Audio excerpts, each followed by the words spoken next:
Hey guys, and welcome back to the ASX Investor Channel, and welcome to another CEO interview. Today we'll be diving back into the story of Firefinch. ASX FFX is a company right in the midst of a transformative period. They are about to complete their Leo Lithium Demerger, spinning out one of the world's largest undeveloped lithium resources, the Goulamina Lithium project, and they also are continuing to develop and scale up their Morila Gold project. We're very excited and grateful to be joined by the CEO and Managing Director of Firefinch, Mike Anderson, once again, to unpack the story and discuss what the Leo Lithium spinout could mean. Mike, it's great to have you back on the channel. Enjoy and welcome. Welcome to the channel and enjoy. All finally sort of going to plan, as you say. We've had the shareholder votes on the demerger, which was overwhelmingly in favour. And now a few mechanics to unfold from here. But the in-specie distribution of shares took place yesterday.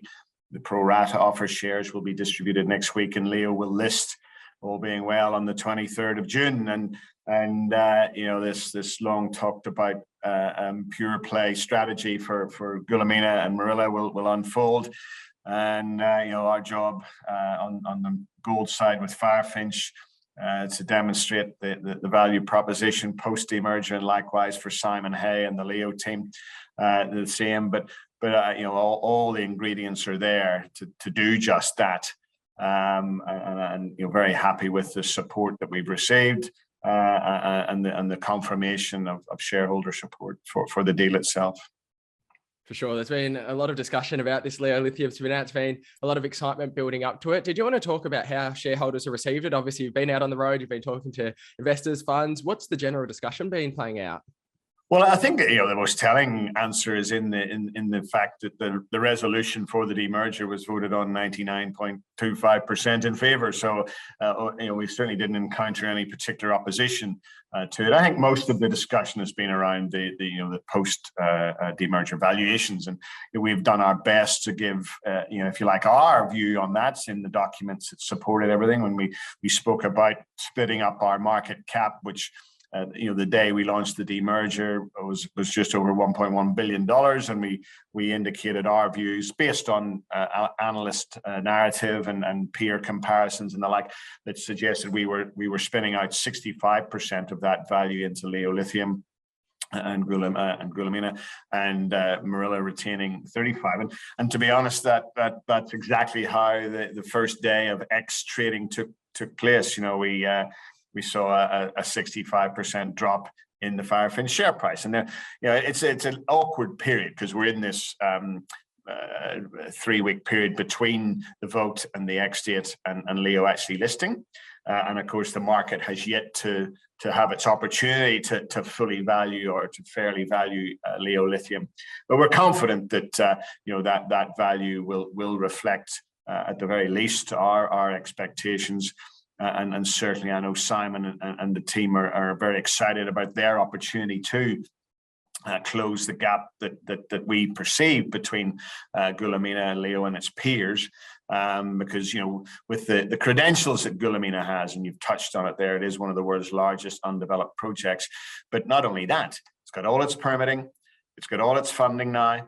It's got a fantastic partner in Ganfeng with the offtake in place, and construction is underway. So, you know, the boxes are all ticked, and you know, even more importantly, you know, incredible government support. So Simon has just returned from Mali, where there was a ceremonial construction opening, and 1,000 people or so in attendance, and the Minister of Mines, who understandably is very excited about Mali's entry into the lithium game. So, you know, that excitement, I think, will translate into real market interest once Leo lists. And I think for us on the Morilla side, you know, the ingredients that were there are still there. You know, we're drilling away, finding lots more gold, defining an ever-increasing mine life for Morilla, and a lot of news flow to come on that post this demerger, with a resource update and a reserve and life of mine plan update and ongoing drilling. And yeah, look, we look forward to being in a position to reaffirm that story in the near term. And just with the Leo Lithium spinout. So for those who might not be as familiar with the story, we've got 100 million ton resource, around about 1.5%. It's an incredible grade. It's going to be staged up 500,000, 800K tons per annum of spodumene. Can you talk about the progression and why there's so much excitement on that side? Yeah, so first and foremost, that resource, 100 million tons, as you say, around about 50 million tons of reserve. That defined a plus 20-year mine life at the stage one production rate, which was 2.3 million tons per annum throughput, producing, as you say, 500,000 tons of spodumene concentrate, which is right up there even amongst current producers. And everybody is looking to expand and whatnot, but Goulamina's credentials are top 5 projects in the world in terms of scale and of resource and indeed in production. But that resource is not exhaustive in terms of what was drilled out back a couple of years ago was more than ample. But the resource remains open along strike and at depth, and I know that Simon and the team have plans to add to that. It's not urgent to do that, but I think it will be a real positive and received very well by the market when that additional reserve tonnage is defined. And if anything, I suppose to marry up that 20-year mine life that was stage one at 2.3. Stage two is designed to be 4 million tons per annum and over 800,000 tons of concentrate. And I think their first ambition will be to replicate a 20-year life at stage two production levels. And I don't believe there'll be too much difficulty in doing that. Simon talks quite openly about his own experience at Galaxy and the pegmatites that were being mined at Mount Catlin and James Bay. And I think Mount Catlin's widths were 1 to 3 meters, James Bay 4 to 10. The average pegmatite width, mineralized width at Goulamina is 58 meters. This is a world-class ore body, and mining will be simple. That helps, should help people understand why costs are so low. When you're in ore for a very long time. The strip ratio life of mine is only 3 to 1. It's far less than that in the early stages because the pegmatites outcrop at surface. You're straight into ore, and I think the progression from here to now, construction is underway. As I say, there's been some early road works completed, some construction camp setup completed, some sterilization drilling done. And we're about to embark upon a more fully fledged construction program with production slated for approximately 2 years' time. But all the effort is going into looking at how to even fast track that schedule, fully supported by Ganfeng. Of course, they're desirous of getting this raw material as soon as possible. And then the plan is to let stage one settle, if you like, and learn a few lessons, if you like, of how that's been executed and ramped up before embarking upon stage two. But stage two is only a replication of the downstream side of the flow sheet. We're going to construct the comminution upfront section at stage two capacity. So it's a modest capital. It's a more a logistics ramp up rather than any significant construction or capital phase of work. I think the additional capital is something like 70 to 80 million, which when you consider where lithium prices are at and where we've modeled that, the headroom between the costs, both operating and indeed capex, and the valuation numbers and the margins that are capable of being generated here are, there's a lot of headroom, there's a lot of value here, no question, and a lot of incentive to get into production and get it ramped up. And I know there's been a lot of narrative in the market about lithium's longer term prospects, but the supply side is under pressure to deliver. And projects like Goulamina are required to deliver into the known demand, let alone what continues to grow with the green and energy electric vehicle thematic. So I think Goulamina future is undeniably exciting and positive. And we'll be watching with great interest because, of course, not only are all the Firefinch shareholders now Leo shareholders, but Firefinch is going to be a Leo shareholder to the tune of 20%. So that investment for us is a very big part of our future growth aspirations. So we still, even though we've spun Goulamina out, we still are a very, very interested stakeholder. I did want to ask you about that, switching from the development side to, of course, now you're thinking of as much more of an investment. There's still that interplay at the leadership level, of course, connections through the Malian location too. Just wanted to hear, yeah, how are you thinking about it, and what are the opportunities that you think it could unlock for Firefinch with that 20% holding moving forward? Well, it is obviously an investment that we expect to grow in value as Goulamina ramps up and gets into production. We expect Leo to be a multi-billion-dollar company. So a 20% stake in that is not immaterial, and we won't be in a rush. And I think we want to pay respects to our sister organization. And so we're not going to want to undermine anything they're doing, but and like any investment, we're looking to monetize that value in due course as a engine of growth for our own aspirations, which I think in the M&A space, gold opportunities worldwide, but probably more likely to see more things from Africa, but pretty open-minded jurisdictionally. And I've said it many times, my colleagues on this board have all been involved in multiple deals, inbound and outbound. And I think I'll back us to make rational, objective decisions about M&A. And it's nice to have that firepower, not only from the Leo investment, but ultimately from Morilla cash flow. And so we don't need to be in a rush. I think the two criteria: one, to maximize the value proposition of Morilla, and that's all about the production ramp up that we're on, and the longer term exploration upside, both at Morilla itself, underground potential, regional opportunities, etc. But then once the Leo investment matures, we can add that to the mix. And I think it puts us in a very strong position to grow a business, as our peers have done, the likes of Perseus and now West African and others, growing into multi-asset companies and hundreds of thousands of ounces, from multiple operations. That model, I think, is a very useful analogy, a very useful precedent. Talking about the dealings in the business, pretty shrewd piece of business looking back on it now is the Morilla one. Looks like, really, really fantastic deal. And the scale up's really in the midst of it now, up to 100,000 tons, 100,000 ounces this year is the focus. Can you talk about how that scale up's going and what you're seeing with the first ore starting to arrive this quarter? Yeah, so look, it is a substantial ramp up in material movement. And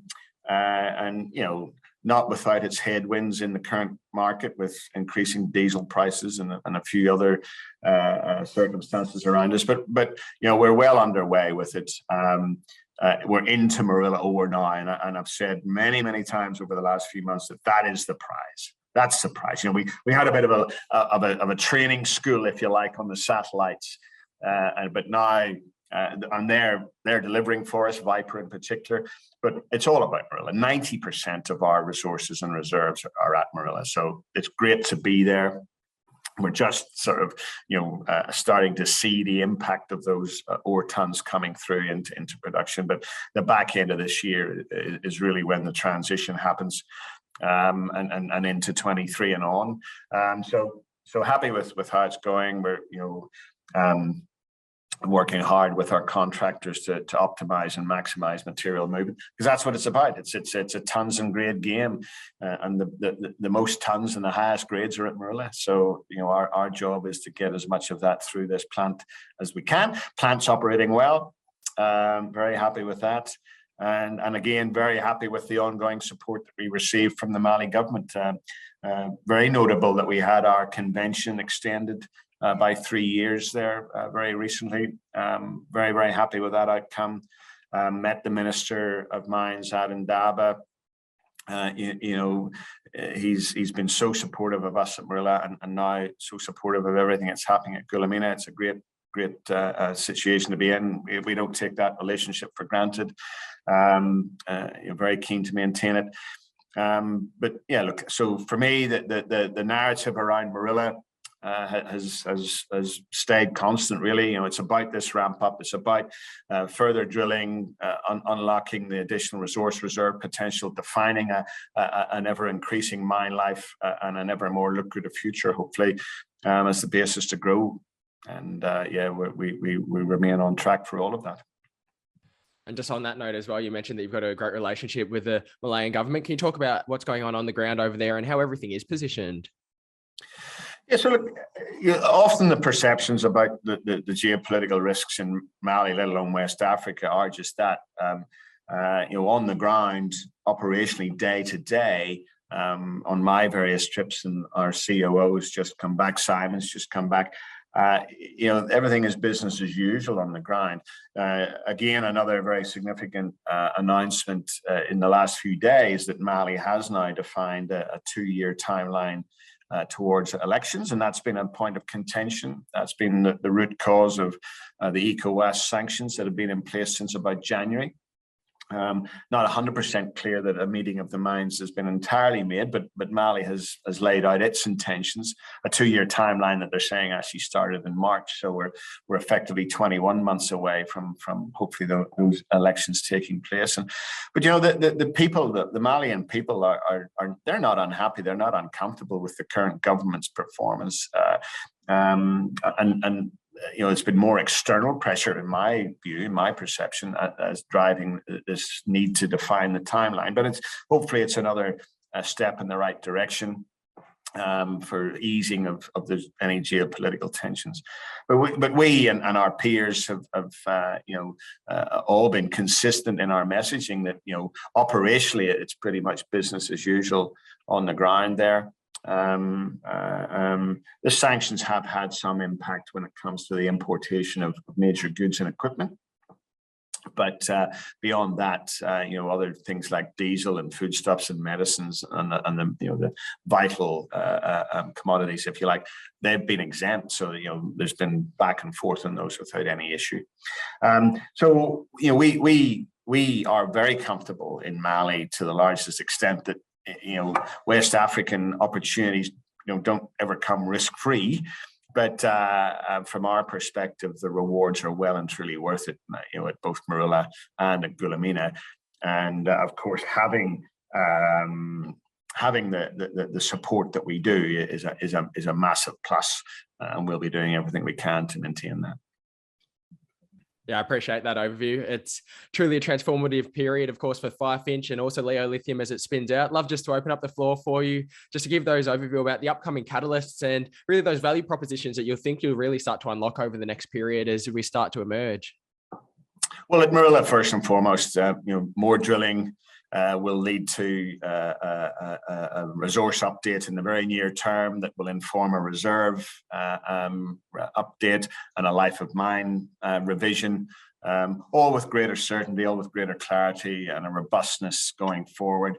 And we do expect, as I say, an increased mine life to come out of this in due course. And we're not done. I think this ore body remains open to the west, the north, and the east, and at depth. And that's a pretty mouth-watering proposition. I should say, I also met Mark Bristow, Dr. Mark Bristow of Barrick at Ndaba. Just briefly, we were on a panel together with the minister, and he still remembers Morilla very fondly, and it was a transformative asset for Rand Gold back in the day. And he's a geologist like myself. He's not surprised, I'm sure, that we're finding more gold here. And I think the opportunities are in a different context today than they were a decade or so ago when they sort of moved on to other things. So I think with his sort of almost ongoing endorsement of Morilla as an asset, he did pass on his sort of thoughts and appreciation for the job that we're doing. I think Barrick obviously are not involved at all now, but it's still a legacy there, if you like, that I think we're doing our very best to maintain, and then the future does look positive off the back of the acquisition, as you say. So it's about maximizing that value proposition in the next short while. The production ramp up will be clear from our ongoing news flow, and then defining what the future can look like will be an ongoing task. We as I say, got lots more drilling to do, both at the flanks of the ore body and at depth, looking also at the potential to go underground, because that can move the needle on our production numbers without any question. And not to ignore the regional potential too. So it is an exciting asset to have got our hands on. A pretty unique sort of set of circumstances that led to that, but what a great opportunity. And all the while, of course, while we were acquiring that and reviving Morilla, the lithium market has come roaring back. And timing sometimes is more by luck than judgment. But I think Goulamina's entry into the sort of production landscape, if you like, and the relationship with Ganfeng, all came about and gathered real momentum over the last 12 to 15 months. And now, as we've said, it shapes to be one of the world's most significant new projects and new producers. With lots of upside and with huge potential for Leo itself, together with Ganfeng to grow, whether that's through additional assets, M&A, or further downstream opportunities, because I think that's a whole other area that shapes as an opportunity. As I say, we sit here with great interest, great excitement as a shareholder now. Company's in great hands with Simon and with his experience and the team that he's putting around him. So look, I think both of these companies do offer a very compelling value proposition for Firefinch shareholders who are now all Leo shareholders. Everybody gets to make their choices going forward, but I'd certainly be hopeful that people can recognize, as I say, the value propositions that exist on both sides. That is the Firefinch story. It's ASX FFX. We've also been discussing Leo Lithium that will spin out as ASX LLL over the next couple of weeks. It's a very exciting time. Mike Anderson, it's always a pleasure catching up. Looking forward to speaking again soon as well. Thank you very much.